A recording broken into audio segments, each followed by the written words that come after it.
Lupus একটি autoimmune disease. যদিও এই রোগটির কথা কম শোনা যায়, কিন্তু যারা সাফার করেন তারা জানে এর ভয়াবহতা কতটা বেশি। অতীতে অনেক বেশি রোগী মৃত্যুর শিকার হতো, যেই পরিস্থিতি এখন পরিবর্তন হয়েছে। তবে অনেক বেশি বিলম্বের কারণে, যথাসময়ে সঠিক চিকিৎসকের কাছে পৌঁছতে না পারার কারণে রোগী দীর্ঘদিন ধরে ভুগতে থাকেন। এই যাবতীয় বিষয়ে আমরা আলোচনা করব। আরোগ্য নিকেতনের বিষয় আমরা দিয়েছি লুপাসের চিকিৎসা বাংলাদেশ ও বহির্বিশ্ব। এই বিষয়ে কথা বলতে আমাদের স্টুডিওতে এসেছেন দুজন স্বনামধন্য অতিথি। আমাদের সঙ্গে আছেন অধ্যাপক doctor Shamim Ahmed, dean medicine বিভাগ, বাংলাদেশ মেডিকেল বিশ্ববিদ্যালয়। সঙ্গে আরও আছেন ডাক্তার হাবিব ইমতিয়াজ আহমদ, সহযোগী অধ্যাপক, মেডিসিন ও রিউমাটোলজি বিভাগ, এনাম মেডিকেল কলেজ হাসপাতাল। আপনাদের দুজনকে স্বাগত জানাচ্ছি আমাদের অনুষ্ঠানে। অনুষ্ঠানটি শুরু করবার আগে দর্শক আপনাদের জানিয়ে দিতে চাই, এই অনুষ্ঠানটি সহযোগিতা করছে রেনাটা পিএলসি। অধ্যাপক ডাক্তার শামীম আহমেদ, আপনার কাছে জানতে চাই যে লুপাস যেহেতু আমরা খুব কম শুনি, মেডিসিন বিশেষজ্ঞ বা রিউমাটোলজিস্ট আপনাদের কাছে গণহারে যে রোগীরা যান, লুপাসের নামটা আমরা একটু তুলনামূলকভাবে কম শুনি। লুপাস সম্পর্কে একটু ধারণা নিতে চাই আপনার কাছে। ধন্যবাদ আপনাকে। সেই সাথে আমি বিশ্ব লুপাস দিবস উপলক্ষে সবাইকে আমি শুভেচ্ছা এবং স্বাগত জানাচ্ছি, বিশেষ করে চিকিৎসক এবং রোগী যারা আছেন তাদেরকে। লুপাস একটা অটোইমিউন ডিজিজ। অটোইমিউন ডিজিজ মানে হলো আমাদের বডিতে কিছু কিছু অটো অ্যান্টিবডি তৈরি হয়, যেটা আমাদের বডির কোষগুলোকে ধ্বংস করে। অনেকগুলো অটোইমিউন ডিজিজ আছে, 300-র উপরে, বাট এর মধ্যে লুপাস একটা অন্যতম অটোইমিউন ডিজিজ, যেটা আসলে চাইল্ড বিয়ারিং এজে ইয়াং ফিমেলদের ক্ষেত্রে এটা হয়। এবং যেহেতু এটা নিজের কোষ নিজেকেই ধ্বংস করে, এই জন্য যেই জায়গায় পেশেন্টের হলো এই অ্যান্টিজেন অ্যান্টিবডিটা হলো ডিপোজিশন হয়, সেই অনুসারে সিমটম হয়। সিমটমগুলোকে সাধারণত আমরা দুই ভাগে ভাগ করি। একটা হলো নন স্পেসিফিক, যেটা হলো অনেক সময় পেশেন্টরা হলো জ্বর নিয়ে আসতে পারে, অ্যানোরেক্সিয়া নিয়ে আসতে পারে, ওয়েট লস নিয়ে আসতে পারে, আর্থাইটিস বা আর্থালজিয়া নিয়ে আসতে পারে, অ্যালোপেশিয়া নিয়ে আসতে পারে। কিছু কিছু ক্ষেত্রে এই অ্যান্টিবডি কিছু মেজর অর্গানকে ইনভলভ করে। মেজর অর্গান বলতে আমরা মিন করছি, ধরেন আমাদের হলো লিভার, হার্ট, ফুসফুস, ব্রেন, নার্ভ। যেখানে অ্যান্টিজেন অ্যান্টিবডিটা ডিপোজিশন হয়, ওই ধরনের সিমটম নিয়ে আসে। ধরেন যদি এটা কিডনিতে যদি হয়, সেই ক্ষেত্রে যেটা পেশেন্ট নিয়ে আসে, অনেক সময় শরীর ফুলা নিয়ে আসতে পারে, প্রস্রাবে হলো প্রোটিন চলে যাওয়া, প্রস্রাবে রক্ত চলে যাওয়া, মানে কিডনির ফাংশন খারাপ হয়ে ক্রিয়েটিনটা বেড়ে যাওয়া, অনেক সময় বুকে পানি জমতে পারে, ফুসফুসে পানি জমতে পারে, তার হাত পা অনেক সময় দুর্বল হয়ে যেতে পারে। ইভেন হলো পেশেন্ট ব্রেনের সিমটম নিয়ে আসলে পেশেন্ট অজ্ঞানও হয়ে যেতে পারে। তো এইটা ডিপেন্ড করতেছে কোন সিস্টেমকে সে ইনভলভ করলো। যদিও এটা আসলে মানে আমরা বলি uncommon disease, but now A days এই অটোইমিউন ডিজিজগুলোর মানে প্রিভিলেন্স কিন্তু আস্তে আস্তে বাড়তে থাকে। যেই কারণে আমরা আসলে এই রোগগুলা মোটামুটি কমনভাবেই আমাদের হলো ইউনিভার্সিটি এবং অন্যান্য মেডিকেল কলেজ বা ইনস্টিটিউটগুলো আমরা পাচ্ছি। বিশেষ করে রিউমাটোলজি যারা প্র্যাকটিস করে তারা অনেকেই এই রোগ সম্পর্কে ওয়াকিবহাল, বাট সাধারণ চিকিৎসক বা সাধারণ মানুষের কাছেও হয়তো এই রোগটা রেয়ার হইতে পারে আর কি। বাট এই রোগটা আমরা এখন মোটামুটি কমনলি আমরা পাচ্ছি। ধন্যবাদ ডাক্তার হাবিব। এই রোগের প্রেক্ষাপটটা যদি আমরা একটু জানতে চাই, যে আগে কেমন আপনারা পেতেন, এখন কত বেশি পাচ্ছেন, মানে সেরকম কোনো হিসেব নিকেশ তো আসলে নাই বাংলাদেশের কোনো রোগের ক্ষেত্রে, তারপরে যদি পরিস্থিতির ধারণা দেন। আচ্ছা, প্রথমত যে বিষয়টা আমি বলতে চাই সেটা হচ্ছে লুপাস যে অটোইমিউন ডিজিজ যে স্যার যেটা বলছেন, এটা আগের তুলনায় আসলে এখন ডায়াগনোসিস হচ্ছে বেশি সব রোগের ক্ষেত্রেই তাই। এখন ডায়াগনস্টিক ফ্যাসিলিটিসও বেড়েছে আমাদের কাছে। পেশেন্টরা অনেক সময় আসছেন, পেশেন্টরা নিজেরাও এখন অনেক বেশি সচেতন, তারা অনেক পড়াশোনা বা অনেক জেনে আমাদের কাছে আসেন বা আমাদের কাছে এসে তাদের রোগ সম্পর্কে জানতে চান। লুপাস রোগটা আসলে ফিমেল, স্যার যেটা বললেন, ফিমেল চাইল্ড বেয়ারিং এজ মানে ইয়াং ফিমেল তাদের আসলে বেশি হয়ে থাকে। মেলদেরও হতে পারে। আমরা যে রেশিওটা বলি 9:1, মানে 9 জন ফিমেল 1 জন পুরুষ, এই রেশিওতে আসলে এই লুপাস রোগটি হতে পারে। আর যদি বলি ইদানিং কেন এত বাড়ছে, এটির একটি অন্যতম কারণ হতে পারে, যেমন এটা একটা যদি আমি প্যাথোফিজিওলজি বা লুপাসের কেন হয় এটা যদি আমি সংক্ষেপে বলতে চাই, একটা তো জেনেটিক প্রিডিসপোজিশন তো আছেই। এর পাশাপাশি দেখা যায় যে এই যে আমাদের চারপাশে এত এনভায়রনমেন্ট পলিউশন বা খাদ্যে যে আমাদের ভেজাল বা দেখা যাচ্ছে রাসায়নিক জিনিসপত্রের এত বেশি প্রাদুর্ভাব আমাদের চারপাশে, খাবার হোক, পরিবেশে হোক, এগুলোর কারণে আসলে এই ধরনের অটোইমিউনিটি বেশি বেশি হচ্ছে। প্লাস আপনার দেখা যাচ্ছে যে এখন ডায়াগনস্টিক ফ্যাসিলিটিসগুলো এত বেশি অ্যাভেলেবল হচ্ছে আস্তে আস্তে, তো এই রোগটা আসলে এখন অনেক আগের থেকে অনেক বেশি ধরা পড়ছে। বাংলাদেশ যে এই যে পরিবেশগত দিক থেকে যে পিছিয়ে বা আমরা দূষণে চ্যাম্পিয়ন বলছি, সে তো আসলে শিশু, কিশোর, নারী, পুরুষ নির্বিশেষে সবাইকেই তো আসলে ক্ষতি করছে। তাহলে কেন নারীরা কেন এগিয়ে আচ্ছা, আক্রান্ত হবার দিক থেকে? আচ্ছা, আক্রান্ত হবার দিক থেকে বলা যায় যে আপনার একটা তো জেনেটিক্স গেল, প্লাস কিছু হরমোনাল বিষয় থাকে, বা এই রোগের প্যাথোফিজিওলজিতে ফিমেল যে হরমোনেটের ইনফ্লুয়েন্স আছে, পরিবেশ দূষণের যেরকম ইনফ্লুয়েন্স আছে, তো এইটার ম্যানিফেস্টেশনগুলো দেখা যায় যে আপনার ফিমেল, বিশেষত হচ্ছে যারা ইয়াং ফিমেল, তাদের ক্ষেত্রে এটা বেশি হয়ে থাকে। স্যারের কাছে একটু জানতে চাই যে মানে এই রোগটা হবার কারণ কি, বা জেনেটিক্যাল মানে অ্যাটাচমেন্টটা আসলে কি রকম? জেনেটিক্যাল অ্যাটাচমেন্ট আসলে এটা হলো আপনার আমাদের যে ক্রোমোজোম আছে এর মধ্যে আসলে জিন থাকে, এই জিনগুলো সিকোয়েন্সটা অল্টারেশন হয়ে যায়। এটা একটা হতে পারে, এটা বিভিন্ন কারণে। ডক্টর হাবিব ইমতিয়াজ যেটা বললেন নাকি, এটা আসলে পোস্ট ইনফেকশনের কারণে, একটা ইনফেকশন হলো ওনার সিকোয়েন্সটা চেঞ্জ হলো। আমরাকে বলি জেনেটিক অ্যান্ড ইপিজেনেটিক। ইপিজেনেটিকের মেইনলি ইপিজেনিকটা এখানে ইনভলভ হয়। ইপিজেনিক মানে সিকোয়েন্সটা চেঞ্জ হলো না, কিন্তু তার চারিদিকে স্ট্রাকচারটা চেঞ্জ হওয়ার কারণে এই প্রবলেমটা হয়। আরেকটা ফিমেলদের ক্ষেত্রে ইম্পর্টেন্ট জিনিস হলো আমরা ইস্ট্রোজেন নামে একটা হরমোন, ওই হরমোনটা ইয়াং ফিমেলদের সবসময় বেশি থাকে। ওই হরমোনের একটা ইনফ্লুয়েন্স আছে যে এই ধরনের হলো অটোইমিউন ডিজিজগুলো হলো হওয়ার জন্য আর কি, যেই কারণে দুইটার কারণেই কিন্তু এই সমস্যাটা হচ্ছে।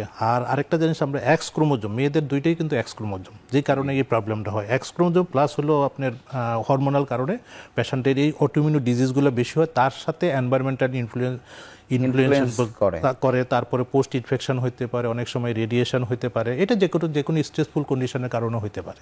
কিন্তু স্যার, ইনফেকশনের কথাটা যে বলছেন, আমাদের তো বাংলাদেশের পার্সপেক্টিভে আমরা বিশেষ করে সরকারিতে, বেসরকারিতে কিছুটা হয়তো কন্ট্রোল করা যায়। মানে যেমন ইনফেকশন প্রিভেনশন কন্ট্রোল কমিটি আছে, কিন্তু এটা খুব বেশি ওয়ার্ক করে না। আপনি কি ওই সংক্রমণের কথা বলছেন? না, ওই সংক্রমণ না, এগুলো মাল্টিপল আমাদের ধরেন হলো ব্যাকটেরিয়া ভাইরাল ইনফেকশন আছে। এই ক্ষেত্রে মেইনলি হলো পোস্ট ভাইরাল ইনফেকশন। ধরেন একটা ভাইরাল ইনফেকশন হইলো, ওই ইনফেকশনের যে অ্যান্টিবডিটা তৈরি হইলো ওইটার অ্যাজ এ সিকুইলি হিসাবে এই ঘটনাটা হইতে পারে আর। জি, ধন্যবাদ।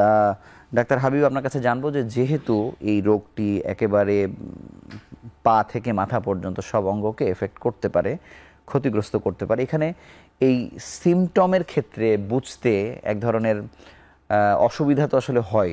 মানে এইখানে কোন বিড়ম্বনাটা হয় যে আসলে চিকিৎসক ধরতে পারলেন না বা পরে ধরতে পারলেন, সেটি কি ঝামেলা হয়? আচ্ছা, এখানে যেটা দেখা যায় যে শুরুতে যে সিমটমগুলো আসে, একটা যেমন ভেগ সিমটম আমরা যেটাকে বলি, বা এই সিমটমটা অনেক কিছুতে এক্সপ্লেন করা যায়। পেশেন্ট আসেন, দেখা যাচ্ছে ফিভার, লো গ্রেড একটা ফিভার, বা দেখা যাচ্ছে অনেক সময় হাই গ্রেড হয়, বা দেখা যাচ্ছে একটা ফ্যাটিক বা ওনার ক্লান্তি বোধ হচ্ছে, গা ম্যাজম্যাজ করা বা ম্যালেজ, এই ধরনের সিমটমগুলো নিয়ে মানে চোখের সামনে আমরা হয়তো ডেঙ্গু প্রবণ হলে ডেঙ্গু প্রবণ, বা দেখা যাচ্ছে অন্য কোনো ইনফেকশন বা অন্য কোনো কিছু দিয়ে আমরা এটাকে এক্সপ্লেন করতে যাই।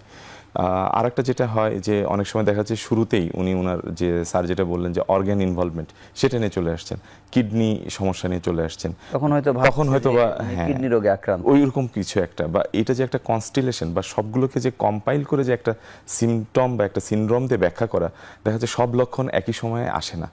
বা দেখা যাচ্ছে যে এইটার যে ধরেন জ্বর বা 2-3 দিনের জ্বর বা কিছু দিনের জ্বর, এখানে যে এরকম একটা বড় ব্যাধি লুপাস, তাকে যে আপনার একটা ডিডি হিসেবে রাখা, ডিফারেন্সিয়ালস হিসেবে রাখা, এখানে আসলে মানে সমস্যাটা হয়। এটির পাশাপাশি দেখা যায় যে উনি প্রাইমারি ফিজিশিয়ানের কাছে যাচ্ছেন, ওনার হয়তো বা লুপাস সম্পর্কে একটু কম, বা উনি যে এটাকে একটা রেসপেক্টেড রিমাটোলজিস্ট বা এই ডিপার্টমেন্টে যে উনি রেফার করবেন, এখানে আসলে রেফারেল সিস্টেমের একটা দুর্বলতা থাকার কারণে পেশেন্টরা আমরা পাচ্ছি দেরি করে, বা যখন পাচ্ছি দেখা যাচ্ছে তাদের একটা এন্ড অর্গান ড্যামেজ হয়ে যাচ্ছে। তো সেক্ষেত্রে আসলে আমাদের যে করণীয়টা, আমাদের যে ভূমিকাটা অনেকাংশেই একটু ম্লান হয়ে যায়। তারপরও চিকিৎসা নিলে আসলে এই রোগগুলো মোটামুটি ঠিক থাকে। কিন্তু আমি অধ্যাপক শামীম আহমেদ আপনার কাছে জানতে চাই যে এই যে আপনাদের যেহেতু ওরিয়েন্টেশন আছে, আপনারা ভালো জানেন লুপাস সম্পর্কে, আপনারা তো এই এত লক্ষণের মধ্যে তো এক্সক্লুড করতে করতেই তো আপনি সন্দেহ করছেন যে এটি আসলে লুপাস, মানে সেটি আসলে কিভাবে করেন? না, আসলে ভালো জানি কথাটা আসলে ওইভাবে আমরা বলবো না, বাট এই রোগের যেহেতু আপনারা এই রোগের চিকিৎসা করতে করতে আসলে এই রোগগুলো নিয়ে ডিল করি, তো সেই ক্ষেত্রে আমাদের একটা মানে অন্য সন্দেহের সাথে সাথে আপনাদের কাছে লুপাসটাও চলে আসে আর কি। সমস্যা যেটা হয় কি, ডক্টর হাবিব ইমতিয়াজ যেটা বলে, এই রোগের কমনলি যেটা হয় চামড়ায় লাল লাল দাগ ওঠে অথবা হলো গিরা ব্যথা হয়। তা আমাদের দেশের প্রেক্ষাপটে আমাদের দেশের রুগী এবং অনেক সময় সাধারণ লোকজন, ইভেন ডাক্তারও মানে গিরা ব্যথা মানে মনে হচ্ছে যেন এটা অর্থোপেডিক্স ডাক্তারের কাছে যায়, যেই কারণে অনেক সময় দেখেন ওই ডাক্তার সাহেবের বা হলো ওই চর্মরোগ বিশেষজ্ঞ, স্কিনে লাল লাগ দাগ হলো চর্মরোগ বিশেষজ্ঞ, যে কারণে ওনাদের যদি আসলে লুপাস সম্পর্কে যে অভিজ্ঞতা না থাকে তাহলে ইন্টারনালি কি হচ্ছে সেটি নিয়ে হয়তো তারা ভাবছেন না। এটা এমন একটা রোগ যেটা আসলে মাথাতে, আপনি যেটা বললেন মাথা থেকে পা পর্যন্ত, এটাকে বলি আমরা আসলে এটা আনপ্রেডিক্টেবল প্রেজেন্টেশন, ডাইভার্স প্রেজেন্টেশন। মানে এটা আসলে আপনি বলতে পারবেন, আজকে দেখা যায় একদিন হলো দেখেন চর্মরোগ, চামড়া ইনভলভ নিয়ে আসছে, পরবর্তীতে দেখা যায় কিডনি ইনভলভ নিয়ে আসছে, এক সপ্তাহ পরে দেখা যায় ব্রেন ইনভলভ নিয়ে আসছে। তাহলে এইটা হচ্ছে কি, এইটা যদি আমরা চিন্তা না করতে পারি তাহলে আমাদের ডায়াগনোসিস মিস হবে এবং পেশেন্টগুলো খারাপ হবে। একবার যদি ধরেন হলো এটা ট্রিটমেন্ট যদি ডিলে হয়নি শেষ করতে, অর্গান যদি ড্যামেজ হয়ে যায়, এটা কিন্তু ইরিভার্সিবল, এটা আসলে কিন্তু পরে আবার রিভার্স করে না ইউজুয়ালি যেটা হয়। তা আমাদের প্রেক্ষাপটে যেটা হলো, তা আমরা তো হলো ধরেন এই রোগের সিমটমগুলো দেখতে দেখতে আমাদের নিজস্ব একটা অভিজ্ঞতা আছে, প্লাস আমরা এটা ট্রিটমেন্ট করতে গিয়ে কিছু কিছু গাইডলাইন ফলো করি, যেটা আমরা বলি এসিআর, ইউলার। তখন আমরা চিন্তা করি, তখন একটা পেশেন্ট যখন আমাদের কাছে আসে মোর দেন ওয়ান অর্গান ইনভলভ নিয়ে আসলে, এটা বইতেই বলা আছে যে তখন আমরা অটোইমিউন ডিজিজগুলো চিন্তা করি। তো অটোইমিউন ডিজিজ একটা ইয়াং ফিল আমার কাছে যদি ধরেন হলো আর্থাইটিস নিয়ে আসে, স্কিন র্যাশ নিয়ে আসে, অ্যালোপেশিয়া নিয়ে আসে, কিছু জ্বর ভাব হয়, ডেফিনেটলি তখন আমাদেরকে আসলে এইরকম একটা অটোইমিউন ডিজিজ চিন্তা করতে হয়। এবং অটোইমিউন, এই বয়সে অটোইমিউন ডিজিজটার মধ্যে অ্যাসিডিটিটাই কমন। তো সেই ক্ষেত্রে আমরা স্পেসিফিক্যালি পেশেন্টের ধরেন হলো একটা রক্ত পরীক্ষা করি, একটা প্রস্রাব পরীক্ষা করি, আর কিছু অটো অ্যান্টিবডি আছে যেটার জন্য এই লুপাসের জন্য স্পেসিফিক, দেন এএনএ, অ্যান্টিডিএস, ডিএনএ, অ্যান্টিএসএফ, ওই সমস্ত পরীক্ষাগুলো করে আমরা এই রোগীটাকে ডায়াগনোসিস করি এবং তখন হলো অর্গান স্পেসিফিক পেশেন্টকে আমরা হলো ট্রিটমেন্টটা দেওয়ার চেষ্টা করি।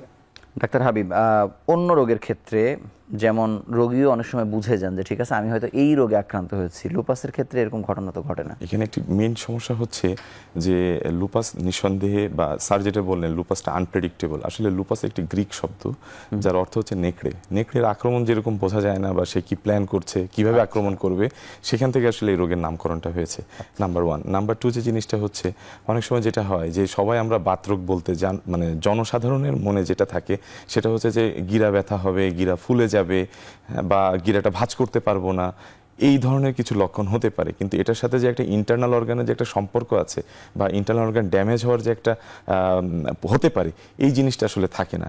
আর একটা জিনিস হচ্ছে এই রোগগুলো অনেকাংশে আসলে কিওরেবল না, মানে নির্মূলযোগ্য নয়, নিয়ন্ত্রণযোগ্য। সো এরকম একটা বয়সে, একটা ইয়াং বয়সে যে এরকম একটা রোগ হবে, এই পারসেপশনটা আসলে আমাদের পেশেন্টদের অনেক সময় এটা ওনারা থাকে না, বা থাকলেও মানতে চান না। ধন্যবাদ। অধ্যাপক শামীম আহমেদ, আপনার কাছে জানতে চাই যে বাংলাদেশ মেডিকেল বিশ্ববিদ্যালয়ে যত রোগী আসলে প্রতিদিন বা মাসে বা বছরে আসছে, আগে কেমন রেশিও দেখতেন বা আপনারা এখন কেমন দেখছেন, বা এটির কি স্পেসিফিক কোনো ক্লিনিক আছে কিনা আপনাদের আন্ডারে? প্রথম হলো, আমি যখন রিমাটোলজির অ্যাসিস্ট্যান্ট প্রফেসর হিসেবে জয়েন করি 2006 সালে, তখন আমরা অ্যাসিলি ক্লিনিক করতাম একদিন, শুধু রোববারে। পরবর্তীতে রোগী সংখ্যা এত বাড়লো, আমরা ক্লিনিকটা শুরু করলে রোববার এবং মঙ্গলবারে। এখন আরও বেশি, এখন আমরা 4 দিন আসলে অ্যাসিলি ক্লিনিক করতে হয়। প্রতিদিন আমাদের হলে এই 4 দিনে গড়ে 30 থেকে 35 জন রোগী আসে, নতুন এবং পুরাতন মিলিয়ে। তার মানে ধরেন হলো পার উইক আমাকে রোগী দেখতে হচ্ছে 120 জন।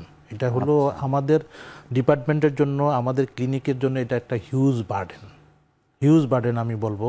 এবং এখানে ফলোআপে রোগী থাকে, প্লাস হলো নতুন রোগীও থাকে।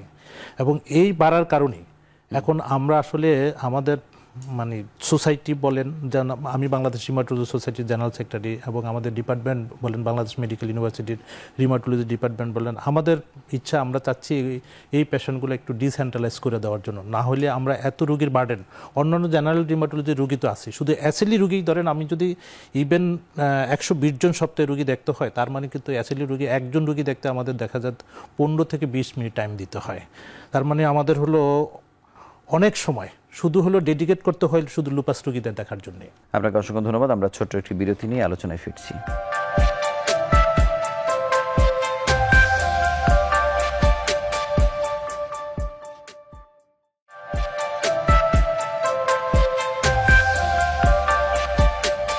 ডাক্তার হাবিব, আপনার কাছে জানবো যে এনাম মেডিকেল কলেজের চিত্র কি, সেখানেও এসএলই রোগী আপনারা কেমন পাচ্ছেন? আচ্ছা, আসলে স্যারই যেটা বললেন একটু আগে, বাংলাদেশ মেডিকেল ইউনিভার্সিটিতে লুপাস ক্লিনিক এটাকে আসলে ডিসেন্ট্রালাইজ বিকেন্দ্রীকরণ করার যে প্রচেষ্টা, এটা বিভিন্ন মেডিকেল কলেজে আমরা লুপাস ক্লিনিক আসলে আমরা একই ধারাবাহিকতায় পরিচালনা করে থাকি। অনেক সময় যেটা হয়, আমাদের এখানে আসেন পেশেন্টরা লুপাস ক্লিনিকে, এবং আমাদেরও মোটামুটি দেখা যায় যে ডেইলি আমরা 10 to 15 পেশেন্টস আমরা কিন্তু পাই। বা এটার পাশাপাশি দেখা যাচ্ছে যে অনেক সময় যেই পেশেন্টটা দেখা যাচ্ছে দূরবর্তী যে পেশেন্টটা, যার ক্ষেত্রে আপনার বাংলাদেশ মেডিকেল ইউনিভার্সিটিতে গিয়ে সেখানে গিয়ে টেস্ট করে বা লুপাসের চিকিৎসাটা নিয়ে আবার বাসায় ফেরাটা অনেক সময় কষ্টসাধ্য হয়ে যায়। তো তাদের ক্ষেত্রে দেখা যাচ্ছে ওখান থেকে আসলে বিভিন্ন ডিপার্টমেন্টে ওনারা আসলে বলে দেন যে ওখানে আমাদের ডেজিগনেটেড ফিজিশিয়ানরা আছেন, আপনারা ওখানে যাবেন, ওখানে গিয়ে আপনারা চিকিৎসাটা নেবেন। এইভাবেই আসলে আমাদের লুপাস ক্লিনিক চলছে। ধন্যবাদ অধ্যাপক শামীম আহমেদ। চিকিৎসা দিয়ে মৃত্যু রোধ করা বা বাকি জীবন সুস্থভাবে চালানোর যে প্রক্রিয়া, সেই প্রক্রিয়াটা একটু বলবেন যে আপনারা কি করতে পারেন? প্রথমত আমরা যে ট্রিটমেন্টটা আমরা দিচ্ছি, আসলে এই ট্রিটমেন্টটা এটা একটা প্রোটোকল মিনস কি, এটা হলো ধরেন এটাকে বলি আমরা আমেরিকান কলেজ অফ রিউমাটোলজি, আরেকটা হলো ইউলার, তাদের কনসেনসাস একটা হলো গাইডলাইন আছে।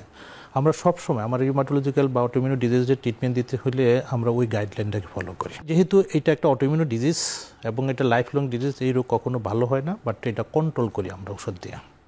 তো কন্ট্রোল করতে গেলে হলো কি, আমাদের হলো 2 ধরনের ওষুধ আমরা ইউজ করি, বিশেষ করে এই ইমিউনোসাপ্রেসিভ ড্রাগগুলো। তো ইমিউনোসাপ্রেসিভ ড্রাগগুলো ইউজ করার কারণে আমাদের হলো যে তার যে অ্যান্টিবায়োটিক তৈরি হয় ওই প্রোডাকশনটা সাপ্রেস থাকে এবং টাইম টু টাইম পেশেন্টটাকে ফলো আপ করতে হয়। যদি আমরা আর্লিতে ট্রিটমেন্ট আমরা করতে পারি, সার্ভাইবিলিটি ভালো। বাট যদি ডিলেড ট্রিটমেন্ট হয়, সার্ভাইবিলিটি কাজ, যেমন আমি একটা এক্সাম্পল দিই, যদি হলো এই কমনলি এই রোগটাকে কিডনি ইনভলভ করে। অনেক সময় দেখা যায় 1/3 অফ দ্য পেশেন্ট ইনিশিয়ালি হলো কিডনি ইনভলভ নিয়ে আসে, যাদের হলো এই বাকি 2/3 পেশেন্ট 10 বছরের মধ্যে কিন্তু তাদের কিডনি ইনভলভ হয়। তো আমি কিডনি ইনভলভমেন্টটাকে বা এটাকে আমরা মেজর অর্গান যেহেতু বলি, ওইটাকে যদি আমি ইনিশিয়ালি ট্রিটমেন্ট করতে পারি, তার থেকে 90 to 95% কিন্তু সার্ভাইভেল। অথবা এই পথ দিয়েও কিডনি বিকল হচ্ছে, এই কান্ট্রিতেও বিকল হচ্ছে। তার মানে আমি হলো একেবারে আমার 95% সার্ভাইবিলিটি। ইভেন এখন হলো এত ড্রাগ আসছে, ট্রিটমেন্ট ব্যবস্থা আধুনিক হয়েছে, রোগী সচেতন হয়েছে, ডাক্তার সংখ্যা বাড়ছে, এবং এই রোগের যারা চিকিৎসা দিচ্ছে তাদেরও এক্সপিরিয়েন্স বেশি, যেই কারণে আসলে আপনাদের মর্টালিটিটা এখন খুবই কম এবং পেশেন্টগুলো আসলে স্বাভাবিক জীবনযাপন করতে পারে। কিন্তু বাংলাদেশ মেডিকেল বিশ্ববিদ্যালয়ে এই যে যত রোগী 120 জনের একটি পরিসংখ্যান দিলেন, এই পুরো রোগীর ভলিউমের ভেতরে কত অংশ যথাসময়ে বা খুব লক্ষণ প্রকাশ হবার পরপরই আসছেন বা ডিলেড প্রেজেন্টেশন নিয়ে বা দেরিতে আসছে, এই সংখ্যাটি কেমন? এটির একটু পার্থক্য যদি। এই সংখ্যাটি আসলে বেশি। এই সংখ্যাটি বেশি 2টা কারণে। একটা হলো ধরেন রিউমাটোলজি ডিপার্টমেন্টটা আসলে ফাংশনিং ডিপার্টমেন্ট যদি আমরা বলি, শুধু হলো আমাদের মেডিকেল ইউনিভার্সিটি আছে, বাকি 8টা মেডিকেল কলেজে রিউমাটোলজি ডিপার্টমেন্ট আছে, বাট ওই ডিপার্টমেন্টগুলো আসলে ফাংশনিং অ্যাক্টিভ না। এটা বিভিন্ন কারণে। ওখানে আমাদের ডাক্তারও আছেন, অ্যাসিস্ট্যান্ট প্রফেসর আছেন, মেডিকেল অফিসার আছেন, রেজিস্ট্রার আছেন, যেই কারণে ডিপার্টমেন্টটা ফাংশনিং না, যেই কারণে রোগীগুলো আসলে পেরিফেরি থেকে ঢাকায় চলে আসে, এবং আসতে আসলে অনেক সময় দরকার ইকোনমিক্যাল একটা ব্যাপার আছে, প্লাস হলো আমাদের হলো ফ্যামিলির একটা হলো অজ্ঞতা আছে এই রোগ সম্পর্কে, প্লাস হলো আমাদের রেফারেল সিস্টেম যেহেতু নাই, সেই কারণে অনেক রোগী ডিলে আমাদের হলো কাছে প্রেজেন্ট করে, যেই কারণে আসলে আমাদের ট্রিটমেন্টটা যদি আমরা ডিলে করি, আমাদের হলো রেসপন্সটা হলো ডিলে হয়। কিন্তু আমরা যদি আর্লিতে আমরা ট্রিটমেন্ট করি, রেসপন্সটা ভালো হয়। সেই দিক থেকে যদি আমি হিসাব করি, দেখা যাচ্ছে যে যারা হলো এই রোগ সম্পর্কে জানে তারা দ্রুত চলে আসে, এবং যেই ডাক্তারের কাছে ওনারা প্রাইমারি ফিজিশিয়ানের কাছে যদি যখন প্রেজেন্ট করে, তখন ওনারা যদি হলো এই রোগ সম্পর্কে জানে, তখন তারা তাড়াতাড়ি রেফার করে দেন। বাট যেহেতু হয় এই রোগী পরিস্থিতি আস্তে আস্তে চেঞ্জ হচ্ছে। এখন ডাক্তার হাবিব, আমি একটি বিষয় জানতে চাই যে দেখেন, বাংলাদেশে মেডিসিন বলি, গাইনোকোলজি বলি এবং সার্জারি, এটা তো আপনাদের মেজর সাবজেক্ট। তো দেখা যায় যে এই চিকিৎসকদেরকে অন্তত জেলা পর্যায়ে, উপজেলা পর্যায়ে অন্তত মেডিসিনের একজন চিকিৎসককে তো আসলে পাওয়া যায়। তাহলে মেডিসিনের চিকিৎসকের বা রিউমাটোলজিস্টের যেহেতু লুপাস সম্পর্কে একটা ওরিয়েন্টেশন আছে, তাহলে তো তিনি আরও আগে ধরে ফেলবার কথা। কিন্তু আবার এমনও কি আসলে হয় কিনা যে এই রোগীরা তাদের লক্ষণ অনুযায়ী ফিজিক্যাল মেডিসিন বা হচ্ছে অন্য কোনো ডিসিপ্লিনের কাছে চলে যাচ্ছে বা অর্থোপেডিশিয়ানের কাছে যাচ্ছে, মানে কোন কারণে এখনো আমরা যথাসময়ে রোগীদেরকে পাচ্ছি না? আচ্ছা, এটার অন্যতম প্রধান কারণ হচ্ছে পেশেন্টের প্রেজেন্টিং ফিচার। দেখা যাচ্ছে যে যদি জ্বর নিয়ে আসেন বা আপনার ম্যালেরিয়া, ফ্যাটিক, এগুলো যে মানে আমরা বলি নন স্পেসিফিক সিমটম, বা স্কিনের র্যাশ নিয়ে আসছেন, সেটাই যদি মেডিসিনের ডাক্তারের কাছে যাচ্ছেন, উনি যদি চিন্তা করেন যে এটা লুপাস হতে পারে, উনি অথবা রোগটা ধরে। কিন্তু ব্যাপারটা কি এমনও হচ্ছে যে ইন্টারনাল মেডিসিনের যারা আছেন তাদের সবাই আসলে লুপাস সন্দেহ কম করছেন, তাদেরও জানার ব্যাপারে একটু কম সম আছে স্যার, এরকম আছে কিনা? জি, এরকম থাকতে পারে। প্লাস হচ্ছে যদি গিরা ব্যথা হয়, সেক্ষেত্রে ওনারা চলে যান দেখা যাচ্ছে অর্থোপেডিশিয়ানের কাছে। সো সেক্ষেত্রে একটা ডিলে হওয়ার পসিবিলিটি আছে। আর দেখা যাচ্ছে যে কিছু কিছু সময় যেটা হয় যে জ্বর আসলে সবাই যেটা আগে চিন্তা করবে তা না, সেক্ষেত্রে একটা ওয়েট অ্যান্ড ওয়াচের একটা টেন্ডেন্সি দেখা যায়। ইন দ্য মিন টাইম যদি ওনার কোনো ইন্টারনাল কোনো অর্গান ইনভলভমেন্ট হয়ে যায়, তারপরে দেখা যাচ্ছে আমাদের কাছে রেফার করছেন, এটি একটি বিষয় থাকে। তারপর মেডিসিন যারা প্র্যাকটিস করছেন তাদেরও কিন্তু, যারা মেডিসিনে যত ডিগ্রি নিচ্ছেন তাদেরও কিন্তু আসলে রিউমাটোলজি ব্লকে বাংলাদেশ মেডিকেল ইউনিভার্সিটিতে প্লেসমেন্ট থাকে, বা তাদেরকে এই ওরিয়েন্টেশনটা দেয়া, বেসিক যে ওরিয়েন্টেশন, এটা দেওয়ার কিন্তু যারা পাচ্ছেন তারা হয়তো রোগী আর একটু বেশি ভালো সুবিধা, সেটা আমাদের স্যাররা নিরলসভাবে কাজ করে যাচ্ছেন ওটার জন্য। অধ্যাপক শামীম আহমেদ, ট্রিটমেন্ট শুরু হয়ে যাওয়ার পরে আমরা তো যেমন জানি যে লুপাসে যারা আক্রান্ত তাদের একটি নিজেরা তারা একটি পরিবার গঠন করেছেন, বা তারাও একটা সোসাইটিতে চলে, যেন অন্য রোগীরাও এই সিকোয়েন্সের ভিতরে এসে একটা সুস্থ জীবনে থাকে আর কি। সেক্ষেত্রে একটি রোগী কোন অবস্থায় পেলে আপনি কতদিন পর্যন্ত তাকে ভালো রাখতে পারছেন, বা একেবারে কোন অবস্থায় পেলে আসলে আপনাদের খুব বেশি কিছু করার থাকছে না, সেই সিনারিওটা একটু জানতে চাই। যদি অর্গান ইনভলভমেন্ট থাকে, আরেকটা হলো অর্গান ইনভলভমেন্ট বলতে আমি বলছি মেজর অর্গান, যে স্টেজে আমরা পাই ইনিশিয়ালি, যদি ধরেন হলো এই রোগীগুলোকে পাওয়া যায়, ট্রিটমেন্ট দিলে তারা ভালো থাকেন। এখন ইনিশিয়ালির পর্যায়টা আপনি কিভাবে বলছেন? ধরেন জাস্ট আপনার ডায়াগনোসিস, কিডনি ক্ষতিগ্রস্ত হয়নি, লিভার ফাংশন ঠিক আছে, তারপর হ্যাঁ যদি ব্রেন মানে ঠিক আছে, ইনভলভমেন্ট হয় নাই। ধরেন অনেক সময় ইনিশিয়াল প্রেজেন্টেশন যে হয়, পেশেন্টের হলো চুল পড়ে যাওয়া, পেশেন্টের হলো চামড়ায় লাল লাল দাগ হওয়া, পেশেন্টের হলো আর্থাইটিস ডেভেলপ করবা, এগুলা বলি আমরা ইনিশিয়াল সিমটম। মানে এই অবস্থায় কি তাকে কিওর করা যায়? কিউর এই কিওর করা যায়, কিউর বলতে কোনো হলেই সে সাফার করবে, এবং এটা হলো কন্ট্রোল হলে সে লাইফ লং স্বাভাবিক জীবন যাপন করতে পারে, কোনো অসুবিধা নাই। বাট যেই জিনিসটা হয় তাকে হলো সব সময় ফলো আপে থাকতে হবে।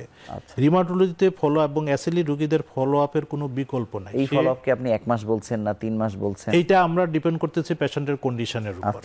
ধরেন আমরা একটা ফলো আপটা 2 কারণে আমরা করি। একটা হলো রোগের সিমটম, রোগের প্রাদুর্ভাবটা কেমন হয়ে যাচ্ছে, রোগটা আবার হলো মাথাছাড়া দিয়ে উঠতেছে কিনা, প্লাস এই রোগের জন্য আমরা যে ওষুধগুলো ইউজ করি ওই ওষুধগুলোর কোনো সাইড ইফেক্ট হচ্ছে কিনা। আচ্ছা, এই রোগের যে ওষুধগুলো ইউজ করি সবচেয়ে বড় প্রবলেম হলো ওষুধেরগুলো একটা বড় একটা সাইড ইফেক্ট আছে। সাইড ইফেক্টগুলো কি, যেহেতু আমরা এই ওষুধগুলো ইমিউনোসাপ্রেসিভ ওষুধ বলি আর কি, আমরা এই ওষুধগুলো ইউজ করি, এই ওষুধগুলো নিজে আবার হলো রক্ত কমাই দিতে পারে, রক্ত কণিকা কমাই দিতে পারে। এটা হলো নিউরোপ্যাথি, মানে ব্যাপক একটা চেক অ্যান্ড ব্যালেন্স থাকতে পারে।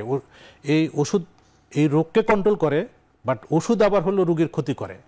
আবার সবচেয়ে বড় সমস্যা যেটা হয় এই রোগের রোগীদের জন্য, যারাদেরকে ওষুধ আমরা ইউজ করি, একটা ইনফেকশনের একটা ভয় থাকে, যেটা আরো বেশি প্রবলেম।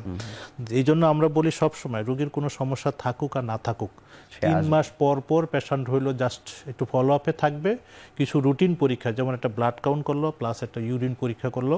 আর অন্য পরীক্ষাগুলো আমরা পেশেন্টের সিমটমের উপর ডিপেন্ড করি। যদি সিমটম থাকে তাহলে অন্য পরীক্ষা করি, যেমন একটা পেশেন্ট কাশি নিয়ে আসলো তখন আমরা একটা বুকের এক্সরে করি, বাট এই দুইটা তাকে করতেই হবে। আমরা দেখি যদি ইনিশিয়াল প্রেজেন্টেশনটা যখন হলো, আমরা রক্ত দেখে পরীক্ষাটা করে আমরা বুঝতে পারবো যে রক্তকণিকা কমে যায় কিনা, ডব্লিউবিসি কমে যায় কিনা, প্লাটলেট কাউন্টটা কমে যায় কিনা, এইগুলা দেখে আমরা আসলে পেশেন্টকে ফলো আপটা করি। ধন্যবাদ ডাক্তার হাবিব। চিকিৎসাগত দিক থেকে আমাদের বা দেশের বাইরে, যেমন আপনি বোধহয় সিঙ্গাপুরে ছিলেন, কোনো পার্থক্য দেখেন বাংলাদেশে এখন যে ট্রিটমেন্ট দেয়া হচ্ছে লুপাসের ক্ষেত্রে? জি, ধন্যবাদ আপনাকে। স্যারও সিঙ্গাপুরে ছিলেন, আমিও ছিলাম, আমি কিছুদিন আগে এসেছি।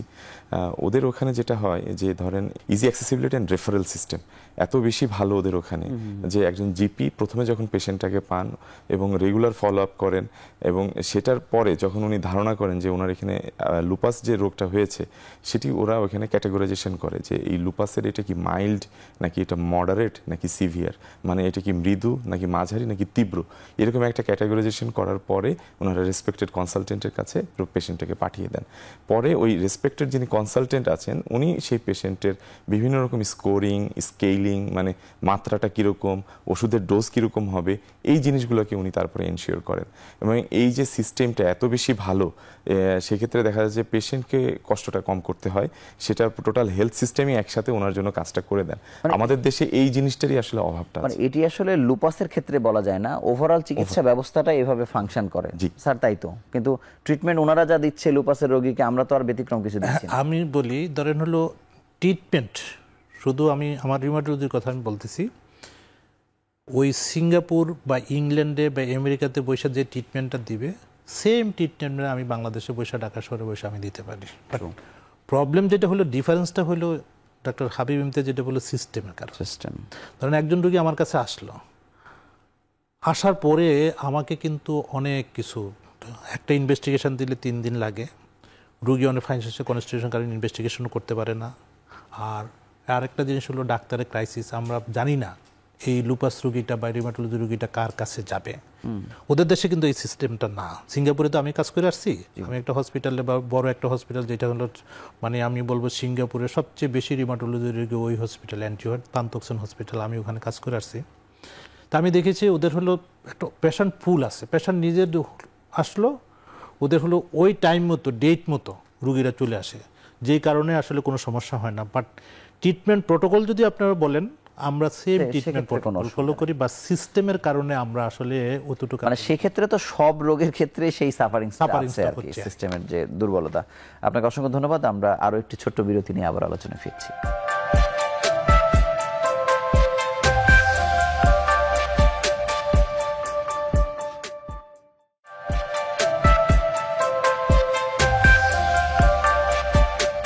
ডাক্তার হাবিব, এখানে লাইফস্টাইল মডিফিকেশনের কথা আমরা সব রোগের ক্ষেত্রে বলি, এক্ষেত্রে আসলে কেমন? আসলে শুধু লুপাস না, যে কোনো রিউমাটোলজিক্যাল ডিসঅর্ডার বা রিউমাটোলজি পেশেন্টদের ক্ষেত্রে জীবনযাপন পদ্ধতিটা একটু ডিফারেন্ট হয়ে থাকে। সেক্ষেত্রে আমরা বরাবর যেটাকে এমফেসিস করি, মানে এটি ওনার ট্রিটমেন্টেরই একটা পার্ট, যার মধ্যে অন্যতম হচ্ছে যে আমরা যেটা বলি যে ধরেন যেহেতু এটা ফিমেলদের বেশি হয়, সেক্ষেত্রে ফলো আপে থাকার যে গুরুত্বটা সেটা আমরা বারবার বোঝানোর চেষ্টা করি ওনাদেরকে। তারপরে হচ্ছে ওজন নিয়ন্ত্রণে রাখা, ধূমপানের অভ্যাস থাকলে সেটা পরিহার করা, তারপর হচ্ছে খাওয়া দাওয়া, খাবার দাবারের যে বিষয়টা, শাকসবজি, ফলমূল, মাছ, এই খাবারগুলো বেশি খাওয়া, দুধ বেশি করে খাওয়া, এই জিনিসগুলোকে আমরা এনকারেজ করি। ইনফেকশনের একটা প্রবণতা থাকে, আমরা ওনাদেরকে এনকারেজ করি আপনারা টাইমলি কিছু ভ্যাকসিন বা টিকা নিয়ে ইনফেকশন থেকে দূরে থাকবেন, এই জিনিসগুলো বোঝানো। এটির পাশাপাশি দেখা যাচ্ছে যে এখানে একটা যেহেতু ইয়াং ফিমেল পেশেন্টরা বেশি থাকেন, এখানে কন্ট্রাসেপটিভ একটা অনেক বড় ইস্যু হয়ে আসে। সেক্ষেত্রে ইস্ট্রোজেন জাতীয় ওষুধগুলোকে আমরা পরিহার করে অন্য কন্ট্রাসেপটিভ মেথডগুলো ইউজ করা, এই বিভিন্ন জিনিসগুলোকে আসলে আমাদের কোনো নিষেধাজ্ঞা কি আছে যে এগুলো তো পালনীয় আর যেগুলো পালন করা যাবে না বা ভয়ের, এই রোগকে বাড়িয়ে দিতে পারে, এরকম কি? আচ্ছা, এই জীবনযাপন পদ্ধতির অন্যতম একটা জিনিস হচ্ছে আপনার রিঅ্যাসুরেন্স। আমরা আমাদের পেশেন্টকে যেটা রিঅ্যাসুর করি যে আপনার একটি রোগ হয়েছে, এটা যেরকম সত্য, রোগের চিকিৎসাও আছে, এবং এই রোগের চিকিৎসা করলে আপনি মানে 8-10টা সাধারণ মানুষ যেভাবে জীবনযাপন করে আপনি সেভাবে জীবনযাপন করবেন। সো এই দিক থেকে বলতে চাই যে আপনার ওইরকম স্পেসিফিক কোনো নিষেধাজ্ঞা ওনাদের জন্য নেই। যদি ইন্টারনাল অর্গান ইনভলভ করে বা অন্য কোনো সমস্যা থাকে, সেই অনুযায়ী স্পেসিফিক কিছু নিষেধাজ্ঞা চলে আসে, বাট অ্যাজ এ হোল বা জেনারেলি ওইরকম কোনো আসলে নিষেধাজ্ঞা ওনাদেরকে আমরা দিই। আচ্ছা অধ্যাপক শামীম, আপনার কাছে জানবো যে এটির খরচ বা কত বছর পর্যন্ত, যেহেতু লাইফ লং আপনি চিকিৎসা নেওয়ার কথা বলছেন, যেমন আমরা কিডনি বিকল যখন হয়ে যাচ্ছে, মানে কারণ যাই হোক না কেন, তাকে তো আসলে উনি পারছেন না, ড্রপ আউট হয়ে যাচ্ছেন, লুপাসের রোগীদের ড্রপ আউটের হার কীরকম? ড্রপ আউটের হারটা আগে বেশি ছিল, তবে ইদানিং কম কম কম বেশি ছিল এই কারণে, যেহেতু ফিমেলদের হয়, সমস্যা হলো মহিলারা নিজেরও চিকিৎসা করতে চাচ্ছে না, আর ফ্যামিলির থেকে বিশেষ করে শ্বশুর বাড়ির পক্ষ থেকে একটা সবসময় একটা বাধা থাকে আর কি, যে চিকিৎসার ব্যাপারটা আর কি, বিশেষ করে যারা আসলে এই রোগ সম্পর্কে জানে না, ফ্যামিলিতে আসলে মানে অজ্ঞতার কারণে আর কি। তো এখন আমাদের আসলে এই ড্রপ আউটটার কারণে অনেক রোগীরা কিন্তু আসলে অঙ্গ প্রত্যঙ্গ বিকলে, বিশেষ করে কিডনি নষ্ট হয়ে যায়, ফুসফুসের সমস্যা হয়, হার্টের সমস্যা হচ্ছে, এগুলা কিন্তু রোগীদের কমনলি হচ্ছে। মানে উনিও একটা অন্য 10টা রোগের মতোই মনে করছে, অন্য 10টা রোগের মতো মনে করছে। দেখেন অনেক সময় জ্বর আসলো, অনেক সময় প্রেশার ডায়াবেটিসের মতো রোগ, প্রেশারের রোগীরা হলো ওষুধ খাচ্ছে প্রেশার কন্ট্রোল থাকলে ভালো, ডায়াবেটিসের রোগীরা ওষুধ খাচ্ছে ডায়াবেটিস কন্ট্রোল থাকতে ভালো। কিন্তু এখানে প্রবলেম যেটা হয়েছে, আপনি তো ওই যে আমি আগে আপনাকে যেটা বললাম যে ওষুধের রোগ তো আছেই, তারপরে ওষুধেরও সাইড ইফেক্ট আছে। আপনি ওষুধ খাচ্ছেন, ওষুধের জন্য আপনাকে ফলো আপে কিন্তু থাকতে হবে, না হলে কিন্তু ওষুধের জন্য যে সাইড ইফেক্ট সেটা কন্ট্রোল করতে পারেন। তো এই জন্য অন্যান্য রোগীদের তুলনায় এই রোগীদের ড্রপ আউটের সংখ্যাটা একটু বেশি, বাট আগের থেকে অনেকটা কমে আছে যেহেতু রোগীদের মধ্যে সচেতনতা বাড়ছে, আবার মানুষের আর্থিক নিরাপত্তা কিছু বাড়ছে। আমরা যদি ধরেন হয়তো একটু বিকেন্দ্রীকরণ করে দিতে পারতাম রিমাটোলজিটাকে, সেই ক্ষেত্রে এই ড্রপ আউটের হারটা আরও কমে যেত। ধরেন পেরিফেরিতে একজন রোগী ঢাকায় আসা চিকিৎসা নিয়ে আবার ঢাকা ব্যাক করা প্রতি 2 মাস 3 মাস 4 মাস পর পর আসে, এটা ভেরি ডিফিকাল্ট।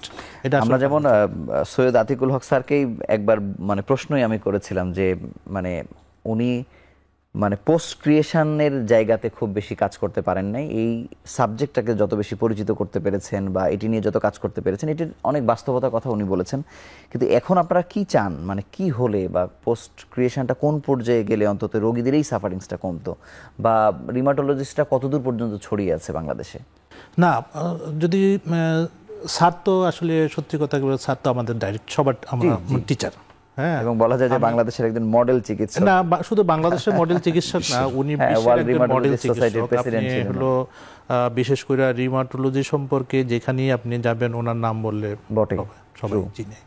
তো সেই ক্ষেত্রে উনি যে আসলে ডিলে হয়েছে তা না, এটা একটা সিস্টেমের কারণে পোস্ট ক্রিয়েশনটা একটু সমস্যা হয়েছে। ইনিশিয়ালি আমরা যেটা করছি, আমরা 8টা মেডিকেল কলেজে হলো পোস্ট ক্রিয়েশন হয়েছে। এখন তো বাংলাদেশে সরকারি মেডিকেল কলেজের সংখ্যা অনেক বেশি, তো অনেক বেশি এই কারণে, এবং হলো সাবজেক্ট 13টাতেও পৌঁছাতে পারেননি। না, আমরা 13টাতে পৌঁছাতে, বাট আমরা একটা জেলা শহরের কথা তো বাদ দিছি। বাট রিসেন্টলি গত কয়েক মাস আগে এই সরকার ক্ষমতায় আসার পরে আমি একটা প্রপোজাল রেডি করে আমরা পাঠাচ্ছি, আমরা এটা কাজ চলতেছে। এইটা সমস্ত সরকারি মেডিকেল কলেজগুলোতে এবং ডিস্ট্রিক্ট লেভেলে রিমাটোলজি একদম কনসালটেন্টের পোস্ট ক্রিয়েট করার জন্য আমরা পাঠাইছি। এতে যে সুবিধা হবে, রিমাটোলজি রোগীগুলো শুধু অ্যাসিডিক চিকিৎসা দিবে তা কিন্তু এটা হলো কি, এটা যেটা হলো এইটাই হলো এমন একটা রোগ যেখানে পেশেন্টের হলো মর্টালিটি, মরবিডিটি এবং হলো যেটা আমরাকে পঙ্গুত্ব বলি আর কি, এই রোগে সবচেয়ে বেশি হয়। যে কারণে আমি যদি আর্লিতে ট্রিটমেন্ট দিতে পারি তাহলে এই পঙ্গুত্বের থেকে হলো রেহাই পাবে, তারপরে সমাজে বার্ডেন, ফ্যামিলির বার্ডেনটা, দেশের বার্ডেনটা আমরা কমে যাবে। ডাক্তার হাবিব, আপনার কাছে জানবো যে বাংলাদেশে যেমন দেখা যায় যে আমি একজন চিকিৎসক, আমি পলিটিক্যালি খুব ওরিয়েন্টেড, আমি চাই যে আমার সাবজেক্টের পোস্ট ক্রিয়েশন হোক অথবা এখানে সুপার স্পেশালিটি তৈরি হোক, এই যে একটা হজবরল একটা অবস্থা আমরা বহু বছর ধরে আসলে দেখছি। ইন্টারন্যাশনালি আসলে কি হয় যে আমি বাংলাদেশের মানে ওই দেশের রোগীকে ভাগ করলাম, কোন রোগীর পরিস্থিতি খারাপ, তার পোস্ট ক্রিয়েশন কীরকম থাকে, ওইটা একটা সিস্টেমেটিক্যালি সব কিছু হয়। এই জায়গা থেকে আমরা সব থেকে বেশি পিছিয়ে কিনা? জি, ধন্যবাদ আপনাকে। হ্যাঁ, আসলে WHO বা CDC বিভিন্ন যে ডেজিগনেটেড বডিগুলো আছেন, তারা কিন্তু একজন মানে জনপদে তাদের জনসংখ্যা অনুযায়ী কতজন কনসালটেন্ট বা স্পেশালিস্ট থাকবেন, কতজন মেডিকেল ডাক্তার থাকবেন, আবার রোগের প্রকোপটাকে বের করে তারা দেখা যাচ্ছে যে আপনার সেই অনুযায়ী তাদের পোস্ট কিরকম লাগবে, কতটুকু লাগবে, কোন জায়গা পর্যন্ত আমার এই ডাক্তার সাহেবকে দিতে হবেন, এই জিনিসগুলো কিন্তু ওনারা ঠিক করেন। এটার জন্য জনপ্রশাসন মানে জনস্বাস্থ্য প্রশাসন বলে একটা সেপারেট একটা ডিপার্টমেন্ট আছে, তারা এটা নিয়ে দিনরাত কাজ করে থাকে। এই জায়গাতে আমাদের একটু ল্যাকিংস আছে বলে আমি মনে করি। আমরা যেভাবে চাই করে ফেলি আর কি। স্বাস্থ্য সংস্কার কমিশনে আমাদের অধ্যাপক সৈয়দ আতিকুল হক স্যার ছিলেন। এখানে মানে অনেক বড় বড় বিষয়ে প্রস্তাবনা এসছে, এখানে রিউমাটোলজি বা এই এরিয়া থেকে কোনো সুখবর আছে কিছু? আমি একটু আগের ডক্টর হাবিব ইমতিয়াজের মানে একটু আনসারটা একটু অ্যাড করতে চাচ্ছি। আসলে যে জিনিসটা হয় সব দেশেই আর কি, আপনি নিড কি এই মুহূর্তের জন্য, আপনি কতজন ইন্টারনাল মেডিসিন স্পেশাল লাগবে, কতজন কার্ডিওলজিস্ট লাগবে, কতজন, বাট এইটা কিন্তু আমাদের দেশে অ্যাসেস না করে আমরা ইচ্ছা মতো যে পোস্ট ক্রিয়েশন করি। দেখেন, আমি মেডিসিনের দিনের দায়িত্ব নেওয়ার পরে আমি বিভিন্ন মেডিকেল কলেজে ইন্সপেকশন করতে যাই। 2 কারণে ইন্সপেকশনে যাচ্ছি। একটা হলো নতুন করে কোনো কোর্স খোলা যাবে কিনা, কেউ যদি অ্যাপ্লিকেশন করে ওইটা ইন্সপেকশন। সেকেন্ড আরেকটা হলো কি, যে কোর্সগুলো চলতেছে আমাদের MD/MS, ওইটার কোয়ালিটিটা কেমন, ওইটা দেখার জন্য আমরা যাচ্ছি। আসলে সবচেয়ে বড় প্রবলেম যে জিনিসটা হলো কি, আমাদের আসলে কোনো পরিকল্পনা ছাড়া, কোনো প্ল্যান ছাড়া, ওই যে আপনি যেটা বলেন পলিটিক্যাল ইনফ্লুয়েন্স, আজকে আমি পলিটিক্যালি অ্যাক্টিভ, আমি একটা কোর্স করে দিলাম অমুক মেডিকেল কলেজে, যেই কারণে আসলে দেখা গেছে যে এবং প্রাইভেট মেডিকেল কলেজ যেগুলোতে আপনি কোর্সের অনুমোদন দিয়ে দিচ্ছেন, যেটা আসলে দেশের মেডিকেল সায়েন্সে দেশের ভবিষ্যতের জন্য একটা আসলে খুব খারাপ দিক বয়ে আনতে।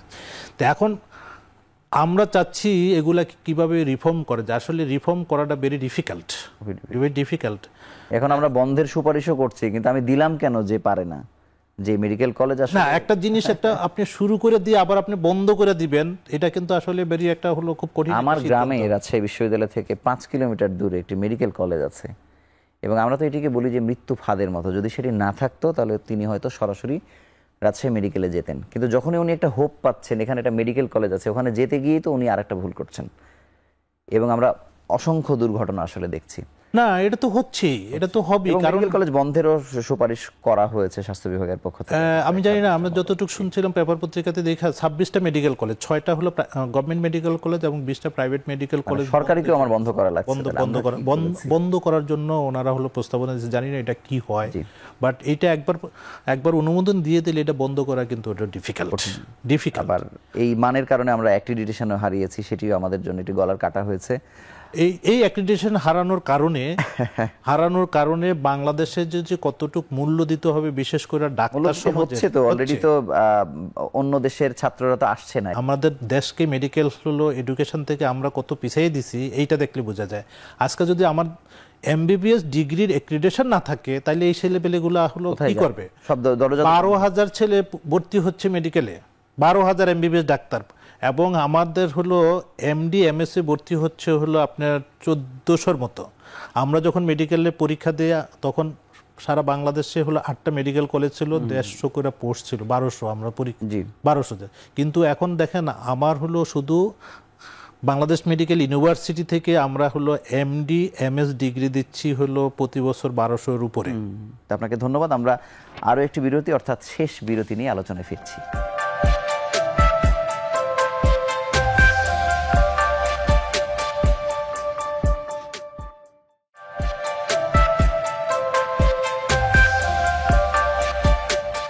ডাক্তার হাবিব, যেহেতু আমাদের ইয়াং এনার্জেটিক বা যেভাবে বলি না কেন তরুণীরাই বেশি আক্রান্ত হচ্ছে, তারা তো গর্ভবতী হন একটি সময়ে, সেই সময় তো এই রোগটা তিনি বহনও করেন, মানে এটির ম্যানেজমেন্টটা কত জটিল হয়ে যায়?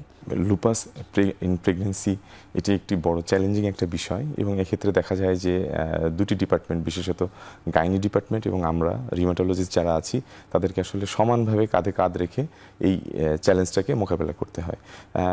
যদি রোগটা কন্ট্রোলে থাকে, আমরা যেটা বলি যদি 6 মাস কন্ট্রোলে থাকে এবং উনি যদি সেরকম কোনো ইমিউনোসাপ্রেসিভ ড্রাগের উপরে না থাকেন, সেক্ষেত্রে আমরা এটাকে একটি প্ল্যান্ড প্রেগনেন্সি, আমরা সবসময় এটা বলে থাকি, আপনারা একটি প্ল্যান্ড প্রেগনেন্সির মাধ্যমে যাবেন এবং রেগুলার ফলো আপে থাকবেন। সেক্ষেত্রে ফলো আপের মাত্রাটা আমরা বাড়িয়ে দিই এবং দেখার চেষ্টা করি যে এটার কারণে কোনো সমস্যা হচ্ছে কিনা, মানে লুপাসের কোনো ইম্প্যাক্ট পড়ছে কিনা মা ও শিশুর উপরে, মানে এমনি পড়ে কিনা, যদি অর্গান মানে যদি অর্গান ইনভলভমেন্ট থাকে সেক্ষেত্রে আপনার ক্ষতি হতে পারে। বাচ্চার যে ক্ষতিগুলো হতে পারে সেটা হচ্ছে আপনার বাচ্চার আমরা যেটা বলি গ্রোথ কমে যাওয়া, আইইউজিআর বা গ্রোথটা কমে যাওয়া। অনেক সময় যদি লুপাস রোগটা সিভিয়ার হয় সেক্ষেত্রে গর্ভকালীন অবস্থায় মৃত্যু হতে পারে বাচ্চার।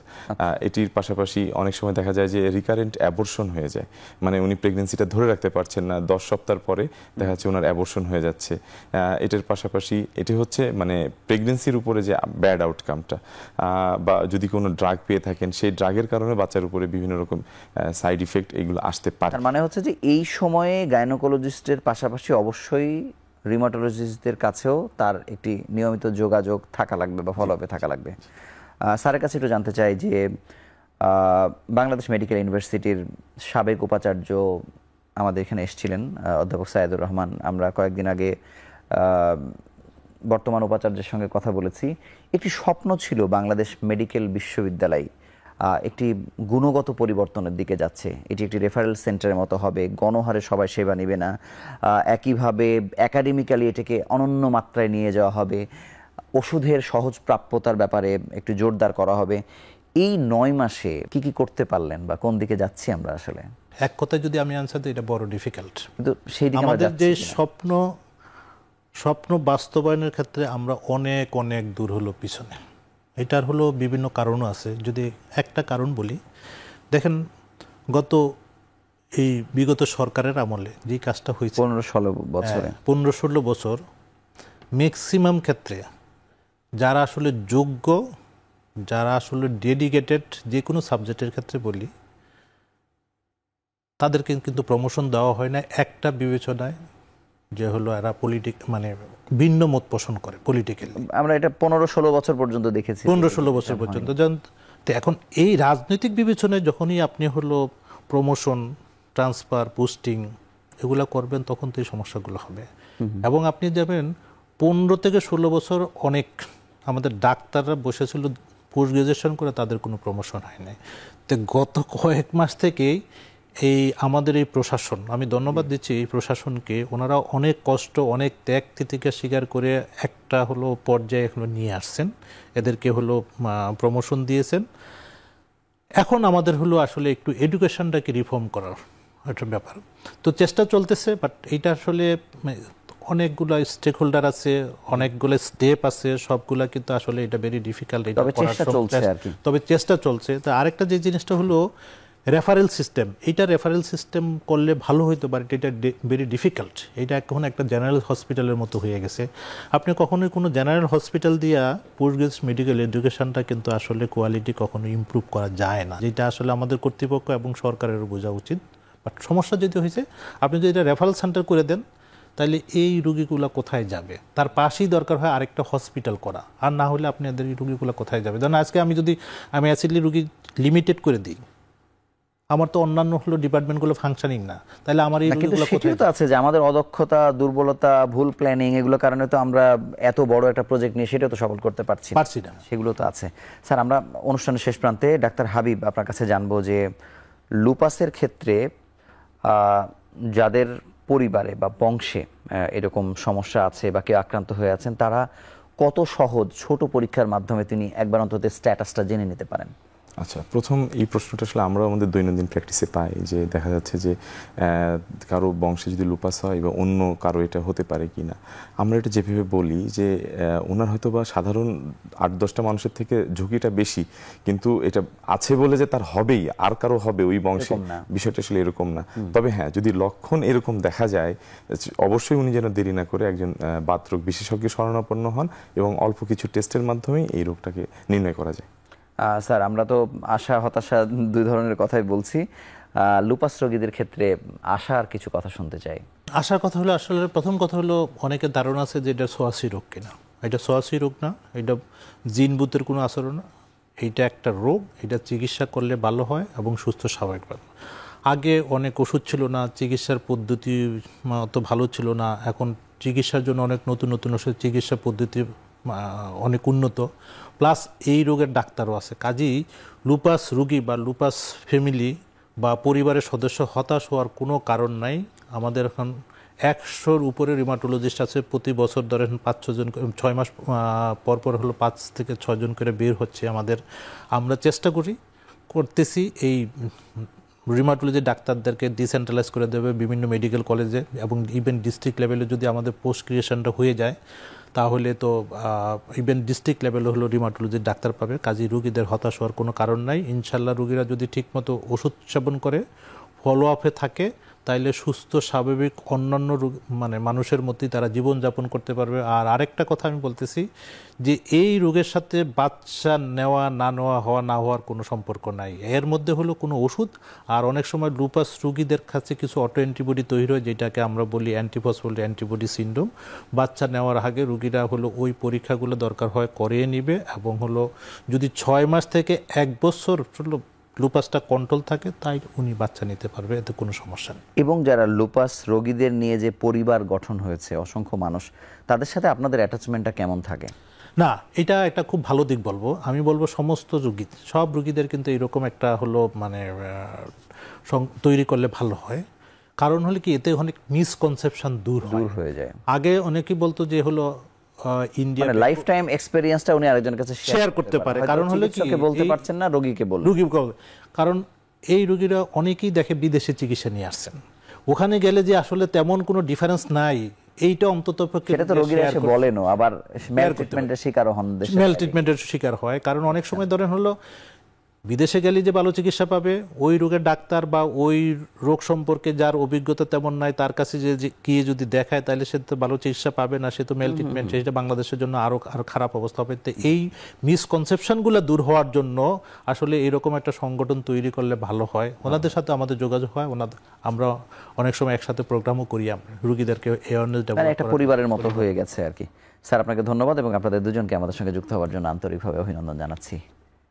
আমাদের পুরো আলোচনায় যেটি আমরা বুঝেছি, কেউ যদি লুপাস রোগে আক্রান্ত হয়ে যান তিনি অবশ্যই আমৃত্যু একজন রিউমাটোলজিস্টের শরণাপন্ন হয়ে থাকবেন, যেন তিনি জানতে পারেন যে তার এই রোগের প্রোগ্রেসিভ কীরকম বা তিনি সুস্থ আছেন কি নেই। এটি খুবই গুরুত্বপূর্ণ। এবং কারো পরিবারে যদি কেউ আক্রান্ত হয়ে যান, অন্তত সাধারণ কিছু পরীক্ষার মাধ্যমে আপনিও জেনে নিতে পারেন যে আপনি এই যন্ত্রণার জালে আটকে যাচ্ছেন কিনা। আপনি যদি জানতে পারেন তাহলে আপনি একই পদ্ধতিতে একজন বিশেষজ্ঞ চিকিৎসকের শরণাপন্ন হন এবং সুস্থ জীবনযাপন করুন। আমরা আশা করব যে এই আলোচনা শোনার পর লুপাস রোগের যারা আছেন বা যারা ঝুঁকিতে আছেন তারা অন্তত সুস্থ জীবনে থাকবেন। এই প্রত্যাশা আজকের মতো বিদায় নিচ্ছি। ভালো থাকুন, সুস্থ থাকুন।